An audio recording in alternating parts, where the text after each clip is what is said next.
অন্তর্বর্তী সরকারের শিক্ষা উপদেষ্টা চৌধুরী রফিকুল আবরার বলেছেন, ঢাকায় মাইলস্টোন স্কুল অ্যান্ড কলেজে প্রশিক্ষণ যুদ্ধবিমান দুর্ঘটনার পর চলমান এইচএসসি ও সমমান পরীক্ষা স্থগিত নিয়ে প্রশ্নপত্রের বিষয়গুলো নিশ্চিত করেই পরীক্ষা স্থগিতর ব্যাপারে সিদ্ধান্ত নেওয়া হয়েছে। তিনি বলেন, যথাযথ প্রক্রিয়া অনুসরণ করতে গিয়ে পরীক্ষা স্থগিতের সিদ্ধান্ত নিতে দেরি হয়েছে।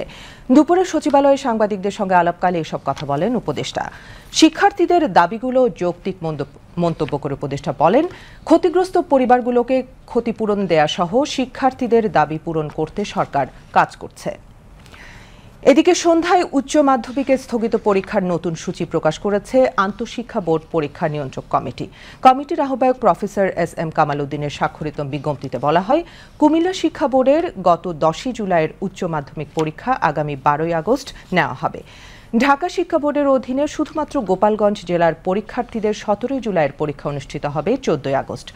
সকল শিক্ষা বোর্ডের পরীক্ষার্থীদের 22 জুলাইয়ের পরীক্ষা নেওয়া হবে 17 আগস্ট এবং 24 জুলাইয়ের পরীক্ষা নেওয়া হবে 19 আগস্ট। এছাড়া শুধুমাত্র গোপালগঞ্জ জেলার স্থগিত 10 জুলাইয়ের আলিম পরীক্ষা অনুষ্ঠিত হবে 14 আগস্ট এবং 15 জুলাইয়ের স্থগিত পরীক্ষা অনুষ্ঠিত হবে 13 আগস্ট।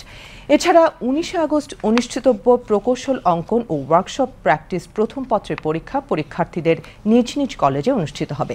বিজ্ঞপ্তিতে বলা হয়, সংশ্লিষ্ট কলেজের অধ্যক্ষ উল্লেখিত তারিখ সকাল 9টায় মূল কেন্দ্র হতে প্রশ্নপত্র সংগ্রহ করে পরীক্ষা গ্রহণ করবেন।